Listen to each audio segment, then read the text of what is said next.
Hello everyone, this is Dheeraj Suri and I welcome you all in Dheeraj Suri classes. So today in this class I'm going to discuss with you the demand curve, that is AR curve, and the marginal revenue curve of a monopolist firm. हमने जब features पढ़े थे वहाँ पे discuss किया था, थोड़ा सा एक डिटेल डिस्कशन की ज़रूरत है, तो इसलिए मैं दोबारा से उस टॉपिक को आपके साथ डिस्कस कर रहा हूँ। देखिए हम ये मान के चलते हैं कि आप परफेक्ट कंपटीशन को समझते हैं, वो पढ़ चुके हैं, और आपने पढ़ा था अंडर परफेक्ट कंपटीशन जो डिमांड कर्व होती है वो एक हॉरिजॉन्टल लाइन होती है। कॉम्पिटिटिव मार्केट में क्या होता है, फर्म गिवन प्राइस पे जितनी चाहे उतनी क्वांटिटी सेल कर सकती है। फर्म का प्राइस पे कोई कंट्रोल नहीं होता, मगर वहाँ पे जितनी चाहे उतनी क्वांटिटी सेल कर सकती है। तो वहाँ पे परफेक्ट कंपटीशन में हमारी जो डिमांड कर्व थी वो थी horizontal line, P is equal to A R under competition.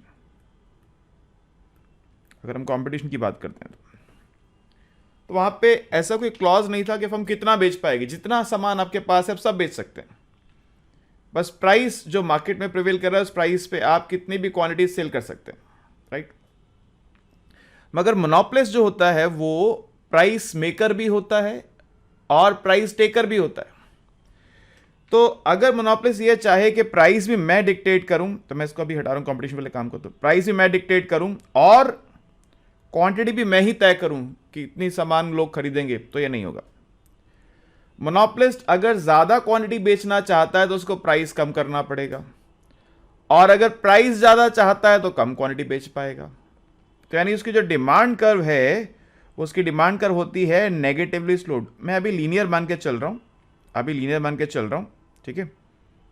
अभी मान के चल रहा हूं कि डिमांड कर्व उसकी लीनियर है, ये और भी शेप्स ले सकती है। तो P is equal to A R, ये हमारी डिमांड कर्व है। तो लिखिए जी, demand curve of a monopolist. A monopolist firm is a price maker as well as price taker. It can decide whatever price it want to, but it cannot force the buyers to buy goods at such price as well. वो price तो decide कर सकता है मगर buyers को force नहीं कर सकता खरीदने के लिए। Buyers will buy according to their law of demand, वो अपनी लॉ ऑफ डिमांड के अकॉर्डिंग खरीदेंगे। At lower price they will demand more quantity, and at higher price they will demand less quantity. ज्यादा प्राइस पे कम quantity demand करेंगे और कम price पे ज्यादा क्वांटिटी डिमांड करेंगे।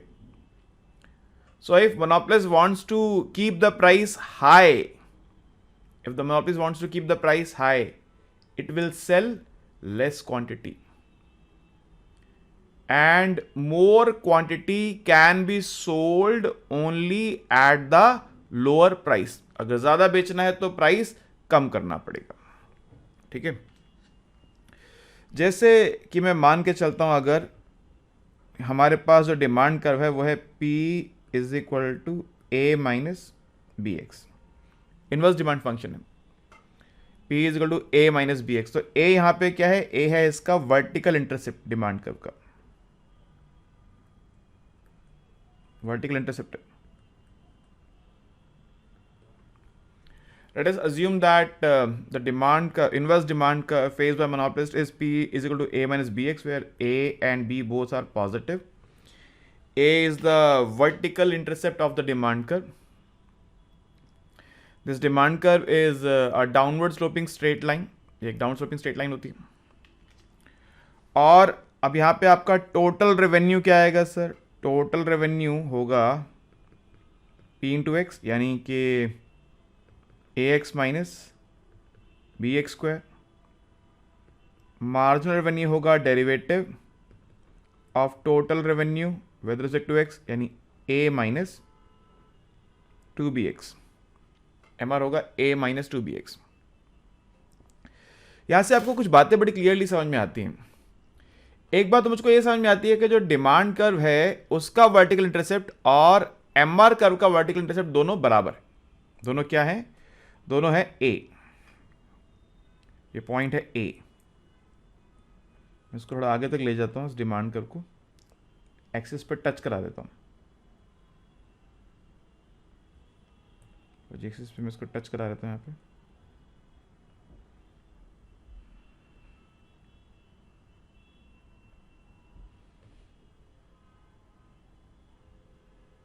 ठीक है जी, तो डिमांड क्या हमारे पास। अब इसका वर्टिकल इंटरसेप्ट है क्या, जहां पर हमारा एक्स जीरो होगा तो पी आएगा ए, और हॉरिजॉन्टल वहां जहां पी जीरो है, पी जीरो तो एक्स क्या आएगा, एक्स आएगा ए बाई बी। अब ये जो मार्जिनल रेवेन्यू कर्व है, अगर आप देखें एमआर को, एमआर पे भी जब एक्स जीरो है तो एमआर की वैल्यू ए आ रही है, यानी ये वहीं से स्टार्ट होता है जहां से एआर कर्व स्टार्ट होता है। मगर जब एम आर जीरो होगा, एक्स की वैल्यू आएगी ए बाई टू बी, यानी इसका हॉरिजॉन्टल इंटरसेप्ट जो होगा वो हाफ होगा, इसका डिमांड कर्व का half, A by two B. तो रहेगी तो ये भी लीनियर ही, मगर इसका हॉरिजॉन्टल इंटरसेप्ट जो होगा वो हाफ हो जाएगा। तो ये हमारी एम आर कर्व है। एम आर के बारे में कुछ और इंटरेस्टिंग बातें मैं डिस्कस करूंगा आपके साथ अभी, लिख लीजिए। So this diagram makes it clear that both demand curve P is equal to AR and marginal revenue curve have same vertical intercept, दोनों का सेम वर्टिकल इंटरसेप्ट है। ठीक है, दूसरी बात, the MR curve always lie below the demand curve. Demand curve falling है तो MR will always lie below the demand curve. अब ऐसा क्यों है, इसको मैं अभी थोड़ा सा एनालाइज करके दिखाऊंगा आपको। इसकी वजह क्या है मैथमेटिकल, अभी दिखाता हूं आपको। 2 सेकंड थोड़ा सा समय लगेगा, अभी बताऊंगा थोड़ी देर। और तीसरी बात जो हमको समझ में आती है वो ये है, the horizontal intercept of MR curve A by two B is half of the horizontal intercept of demand curve. Demand curve का हॉरिजॉन्टल इंटरसेप्ट है ए बाई बी, और एमआर का उसका हाफ है ए बाई टू बी। ये तीन बातें समझ में आती हैं। ठीक है, ये दो चीजें तो यहां फर्स्ट और थर्ड तो क्लियर है। मैंने बताया आपको कि जब एक्स जीरो होगा तो पी भी ए है, एमआर भी ए है, और जब पी जीरो होगा तो डिमांड के केस में एक्स आ रहा है ए बाई बी, एमआर के केस में एक्स आ रहा है ए बाई टू बी। लेकिन यह कैसे पता चला कि एमआर थ्रू आउट डिमांड के नीचे ही रहने वाला है? इसके लिए हमको एमआर कर्व को थोड़ा सा क्लोजली एनालाइज करना पड़ेगा, थोड़ा सा क्लोज एनालिसिस की जरूरत है। आइए देखते हैं। देखिए, आप जानते हैं that total revenue is P as a function of Q into Q, inverse demand into quantity. What is MR? MR is the derivative of D by D Q of T. अब वो भाई वो एक्चुअली क्या है, quantity कभी x से denote होती है कभी क्यू से, तो ठीक है वो एक ही बात है। तो इसका मतलब ये होगा कि it is derivative of inverse demand function into Q. इसमें लगेगा प्रोडक्ट रूल, तो P as a function of Q as it is, Q का डेरिवेटिव 1 हो जाएगा, plus Q as it is derivative of P as a function of Q। जरा ध्यान से देखिए इस रिजल्ट को। अगर आप इसको ध्यान से देखते हैं तो आप ये पाएंगे कि ये जो dp बाई डी क्यू है, क्योंकि डिमांड कर्व डाउनवर्ड स्लोपिंग है, मैंने कहा कि मोनोपोलिस्ट प्राइस तो तय कर सकता है, लेकिन वो ये फोर्स नहीं कर सकता बायर्स को कि आपको बाय भी करना पड़ेगा। More can be sold only at lower price, यानी अगर क्वांटिटी बढ़ानी है तो प्राइस कम करना पड़ेगा। इनमें नेगेटिव रिलेशनशिप है, तो ये dp बाई डी क्यू जो है ये नेगेटिव टर्म है, q पॉजिटिव टर्म है, तो यानी पूरा एक्सप्रेशन क्या है, ये नेगेटिव एक्सप्रेशन है। और ये P क्योंकि प्राइस है तो पॉजिटिव एक्सप्रेशन है, और ये डिमांड कर्व भी है। तो डिमांड में से आप कुछ सब्ट्रैक्ट कर रहे हैं एमआर के निकालने के लिए, इसलिए एमआर की वैल्यू हमेशा डिमांड से कम आएगी।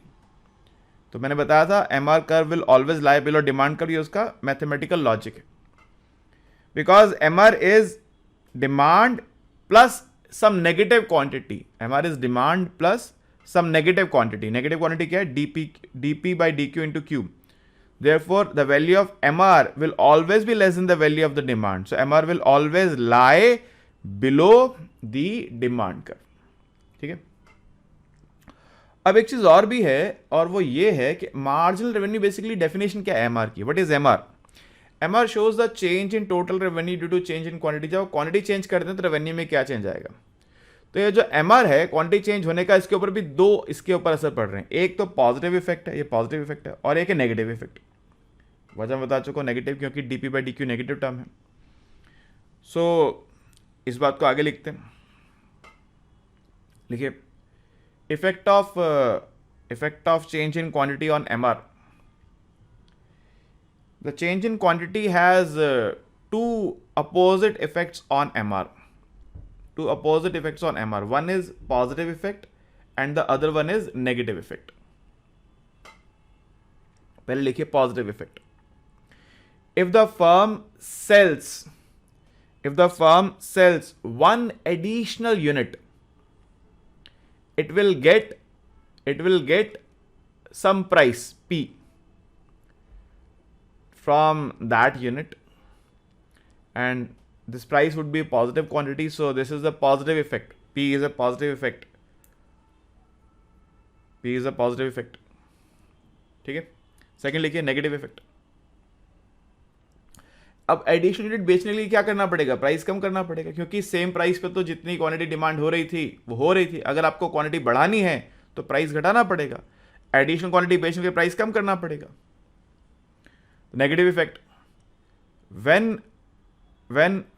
firm offers one additional unit, it has to reduce the price to sell that additional unit, and since the firm is charging a uniform price, so the reduced price will be applicable to all the units which the firm is selling. क्योंकि firm uniform price charge कर रही है, तो जितनी भी units firm बेच रही है सब पे रिड्यूस प्राइस अप्लाई हो जाएगा। अभी एक न्यूमेरिकल से बात समझाऊंगा, थोड़ा सा ज़्यादा इजी हो जाएगा समझना। Therefore the revenue earn from all the units falls due to this fall in price, and this is the negative effect. तो ये जो आपने ये किया DP by D Q into Q, ये नेगेटिव इफेक्ट जो है क्या दिखा रहा है कि जो जितनी भी यूनिट्स आपने बेची हैं उन सब को कम दाम पे बेचना पड़ेगा, इससे रेवेन्यू कम हो जाएगा। तो ये नेगेटिव इफेक्ट है। अब अल्टीमेटली रेवेन्यू बढ़ेगा या घटेगा इस पर डिपेंड करेगा कि ये बड़ा है या ये बड़ा है। पॉजिटिव टर्म बढ़ी है तो आंसर पॉजिटिव आएगा एमआर का, और अगर नेगेटिव में बढ़ी है तो आंसर नेगेटिव आएगा। इसलिए जो एमआर कर्व है ये एमआर नेगेटिव टेरिटरी में भी चली जाती है, यहाँ आगे भी जा सकती है। ठीक है, डिमांड कर्व नहीं जाती नेगेटिव में, एमआर कर्व नेगेटिव में जा सकती है, एमआर नेगेटिव हो सकता है। समझ गया जी बात को? क्लियर है? अच्छा, जैसा मैंने कहा था कि ये एक ऐसा एरिया है जो थोड़ा सा अंडरस्टैंड करने की ज़रूरत है हमको। तो मैं आपको देखिए पहले तो यहाँ समझाता हूँ। ये जो मैंने निकाला a माइनस 2bx, ये क्या है? ये है a माइनस बी एक्स। इसको ऐसा कह सकता हूँ मैं, इसको ऐसा कह सकता हूँ। अब ये a माइनस बी एक्स क्या है? ध्यान से देखिए, a माइनस बी एक्स है p, तो इसको कहा जा सकता है दिस इज p प्लस ये माइनस b क्या है? अगर मैं del P by del X निकालता हूँ माइनस b आता है, तो वो है del P by del X into X. तो एम आर बेसिकली क्या आ गया? एम आर आ गया, M R is equal to P plus del P कह लीजिए, डी पी कह लीजिए, बात वही है क्योंकि सिंगल वेरिएबल यहाँ पे। तो del P by del X into X, ये वही एक्सप्रेशन है जो मैंने अभी आपको यहाँ पर बताया कि ये पॉजिटिव क्वांटिटी है और ये नेगेटिव क्वांटिटी है। ठीक है, तो जब भी हम कभी एक क्वांटिटी एडिशनल सेल करेंगे तो एक तो पॉजिटिव इफेक्ट होगा जो हमको एडिशनल प्राइस का मिलेगा, और एक नेगेटिव इफेक्ट होगा क्योंकि प्राइस सबका कम हो गया, तो वो नेगेटिव इफेक्ट भी है। नेट जो आएगा, पॉजिटिव बढ़ा तो आंसर पॉजिटिव आएगा, नेगेटिव बढ़ा तो आंसर नेगेटिव आएगा।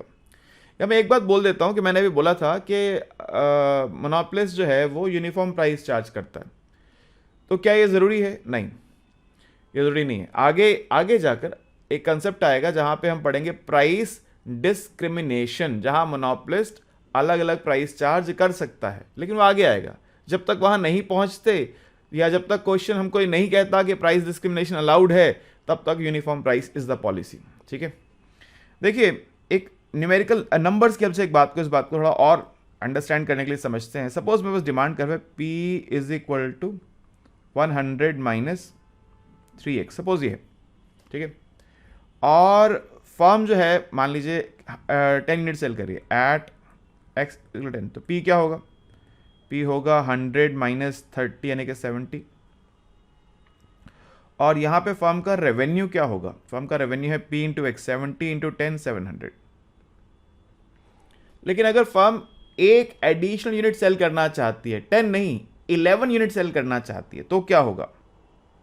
एट x 11, जैसे ही फर्म ने प्राइस बोला हम 11 यूनिट सेल करना चाहते हैं, तो प्राइस क्या हो गया? 100 माइनस 33 यानी 67। अब ये प्राइस सब यूनिट्स पे कम हो गया। जो पहले 10 आप 70 पे बेच रहे थे, वो 10 भी अब 67 के प्राइस पर ही सेल होंगी। और अब आपका जो रेवेन्यू होगा वो क्या होगा? 11 7 77 7 66 प्लस 7 73 737। तो यानी आपका चेंज इन रेवेन्यू क्या आ रहा है? वो आ रहा है 737 माइनस 737। यहाँ पे ये जो मार्जिनल रेवेन्यू है ये पॉजिटिव आ रहा है, यानी पॉजिटिव इफेक्ट बड़ा होगा। अभी दिखाऊंगा आपको, पॉजिटिव इफेक्ट बड़ा होगा, नेगेटिव इफेक्ट छोटा होगा, इसलिए ऐसा हो रहा है। मगर इस बात की संभावना है, इस बात की पॉसिबिलिटी है कि मार्जिनल रेवेन्यू यानी चेंज इन रेवेन्यू नेगेटिव भी आ सकता है, इसको डिनाई नहीं किया जा सकता, ठीक है। एक और बात मैं बताना चाहता हूं यहां पे आपको, और वो ये है कि ये एक्चुअल चेंज इन रेवेन्यू है 37 जो है, लेकिन हम जो कैलकुलस से निकालते हैं ना, जो भी हमने ऊपर फॉर्मूला लिखा है वाला, ये जो है ये कैलकुलस आपको अप्रॉक्सीमेट रिजल्ट देता है, एक्चुअल रिजल्ट नहीं देता। तो उस फॉर्मूले से जो आंसर निकालूंगा 37 नहीं आएगा, 37 के आसपास आएगा, मगर 37 नहीं आएगा। दिखाता हूं, देखिए देखो भाई, P क्या है मेरे पास? P है 100 माइनस 3x। टोटल रेवेन्यू क्या होगा? RX बोल देता हूं उसको, वो होगा P इंटू एक्स यानी 100x minus 3x square. Marginal revenue क्या होगा? वो होगा डेरिवेटिव ऑफ टोटल रेवेन्यू यानी कि 100 माइनस 6x, राइट। और इसको अगर आप बाइफरकेट करें तो आता है 100 माइनस 3x माइनस 3x। ये 100 माइनस 3x क्या है सर? डिमांड है। माइनस 3 क्या है? अगर मैं dp बाई डी एक्स निकालता हूं तो माइनस 3 आता है। माइनस 3 की जगह लिख सकता हूं dp by D x into X. तो ये पॉजिटिव टर्म है और ये नेगेटिव टर्म है, ठीक है। अब अगर आप लेते हैं x, कितना लिया आपने? 11 पे क्या होगा MR? यानी 10 से 11 पे गया तो क्या होगा MR? At x is equal to 11, MR क्या आएगा? देखिए 100 माइनस 3, पहले बात करते हैं पॉजिटिव टर्म की। 100 माइनस 33 माइनस 3 इंटू 11, ठीक है। तो ये तो आ गया आपका 67 माइनस 33 यानी कि 34। दो बातें समझे यहां से, दो बातें। पहली बात, जो मैंने ऊपर आंसर निकाला था 37 और यहाँ जो आंसर आया 34, ये अलग है, अलग ही होंगे। अगर मैं डायरेक्टली एप्लीकेशन से निकालूंगा, एट x10 रेवेन्यू निकाल के एट x11 रेवेन्यू निकाल के डिफरेंस करूंगा चेंज इन रेवेन्यू, तो वो कुछ और आएगा। और इस फॉर्मूला से जब निकालूंगा तो वो कुछ और आएगा। उसकी वजह क्या है? ये बात आप मैथ्स में पढ़कर आते हैं स्कूल लेवल से, जब आपने डिफरेंशिएशन पढ़ना स्टार्ट किया था, कि डिफरेंशिएशन जो है वो अप्रॉक्सीमेट रिजल्ट देता है, एक्चुअल रिजल्ट नहीं देता है। तो ये मेरा अप्रॉक्सीमेट रिजल्ट है 34 और ये मेरा एक्चुअल रिजल्ट है 37, राइट। दूसरी बात, MR पॉजिटिव क्यों आ रहा है? क्योंकि जब भी हम क्वांटिटी चेंज करते हैं तो उसके दो इफेक्ट्स होते हैं, एक पॉजिटिव इफेक्ट और एक नेगेटिव इफेक्ट। ये मेरा पॉजिटिव इफेक्ट है P और ये नेगेटिव इफेक्ट है। तो पॉजिटिव इफेक्ट आ रहा है 67, नेगेटिव आ रहा है माइनस 33। क्योंकि पॉजिटिव बड़ा है तो नेट रिजल्ट पॉजिटिव आ रहा है। अगर नेगेटिव बड़ा होता तो नेट रिजल्ट नेगेटिव भी आ सकता था। एक और बात बोल देता हूँ, ये जो मैंने आपको 10 और 11 पे दिखाया है, तो ये 34 37 में बहुत डिफरेंस नज़र नहीं आ रहा है आपको। लेकिन अगर यही मैं आपको 0.1 और 0.2 में करके दिखाऊं ना, तो ये फ़र्क काफ़ी नज़र आएगा आपको, या 1 और 2 में दिखाऊंगा तो फ़र्क काफ़ी नज़र आ सकता है, ठीक है। तो डिपेंड करता है कि आपने वैल्यू क्या ली है, उसके अकॉर्डिंग ये रिजल्ट वेरी कर जाता है। हाँ, ये बात ध्यान रखिएगा कि एक्चुअल रिजल्ट और कैलकुलस रिजल्ट सेम नहीं आएगा, ठीक है। इससे कंफ्यूज मत हो जाइएगा। अक्सर बच्चे डाउट क्लास में पूछ रहे होते हैं ये बात मुझसे कि सर मैंने जब MR ऐसे निकाला तो ये कुछ और आ गया, और डायरेक्टली जब रेवेन्यू निकाल रहा हूँ तो अलग आ रहा है, ये अलग क्यों आ रहा है? तो भाई बात समझो, कि ये जो मेरी रेवेन्यू कर्व है ना, अगर रेवेन्यू मेरा फंक्शन है, मान लीजिए रेवेन्यू फंक्शन है मेरे पास, तो जो एम आर है बेसिकली वो एक पॉइंट पे टेंजेंट करके निकाल रहे हैं हम लोग। इस पॉइंट पे जो टेंजेंसी है वो एम आर है बेसिकली। इस पॉइंट के आसपास जब मैं जाऊंगा तो एक्चुअल रिजल्ट में और इसमें डिफरेंस होगा। इसको क्या बोलते हैं? इसको बोलते हैं हम लोग एरर। आप एमएमई की क्लास में एरर निकालना भी सीखते हैं कि एरर निकाल के बताइए। फर्स्ट ऑर्डर से टेलर फॉर्मूला पढ़ा था ना, फर्स्ट ऑर्डर से, सेकंड ऑर्डर से एरर भी बताइए। तो डिफरेंस जो आ रहा होता है उसी की बात यहाँ पे हो रही है। खैर, मैथ्स की क्लास नहीं है तो मैथ्स में ज़्यादा फोकस नहीं करेंगे। ये बस आपको याद दिलाने के लिए है कि डिफरेंस आएगा। दूसरी बात जो हमें ध्यान रखनी है, ये पहली बात मैंने डिफरेंस बताई इसलिए कि बच्चे डाउट में बार बार पूछते हैं कि सर ये फ़र्क क्यों आ रहा है। मैं अगर डायरेक्टली निकाल रहा हूँ तो आंसर कुछ और आ रहा है, और एमआर के फॉर्मूले से निकाल रहा हूँ आंसर कुछ और आ रहा है। फ़र्क क्यों आ रहा है? फ़र्क मैंने बता दिया आपको। इंपॉर्टेंट बात जो याद रखनी है कि एमआर पॉजिटिव नेगेटिव दोनों हो सकता है, क्योंकि एमआर पे दो इफेक्ट्स होते हैं, एक पॉजिटिव इफेक्ट और एक नेगेटिव इफेक्ट।